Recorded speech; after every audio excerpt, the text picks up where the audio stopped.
If you have this feel of a struggle with learning Japanese, especially kanjis, I'll be sharing a habit that has been really helpful these last few months, and that for me, it has literally been life changing.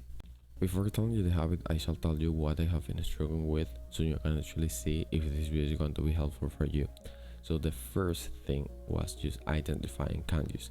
So this is especially very annoying when you have to do your Anki sessions. So even though I knew the meaning and the reading of the word, I didn't remember it. So this is because I struggled a lot with just identifying the kanji.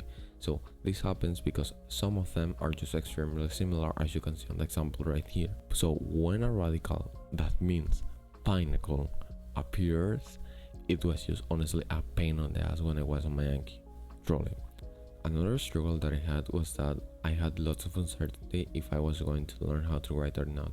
So I know that there's like a lot of polemics about writing, and like you shouldn't learn how to write because it is just a waste of time, and like even children don't learn how to write, or like they forget how to write it. So I know that there's all of kinds of things, but this is just a special thing that I honestly want to accomplish, and the next thing that I'm going to say only applies to me, right? So it will be like very weird for me to like learn a language and like know how to speak it, know how to read it, but don't know how to write it by hand, right? Because for me at least, I like doing things like journaling and things of the like, so it will be just very weird to not know how to write by hand. The habit that I'm going to present you with is just writing kanjis by hand. So yeah, you probably thought that there was something special about the method that I was going to tell you, but like no, honestly no.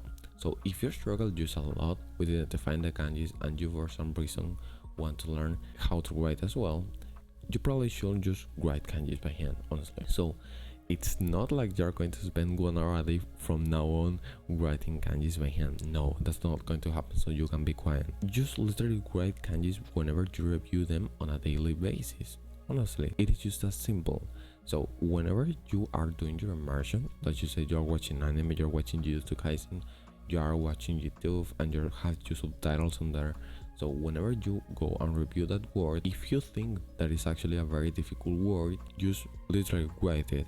So this will help you with the retention of that same word. This will help you as well with identifying that same word whenever you encounter that word again. So honestly, yeah, you will probably think that this is something that is not going to be that useful, but like just give it a try. Literally give it a try for the next 2 to 3 days and see how your Anki sessions go, see how your immersion goes, see how much the retention that you had before was and now the retention that you have is. Just try it for 2 days and see if it's going to be that useful, honestly, because I think that you honestly will be surprised. What happened to me with this habit was that I instantly noticed that I could recognize that kanji better that I wrote, and if I encounter that kanji again in the same immersion, like in the same episodes of anime, I will recognize that I actually wrote that kanji, you know?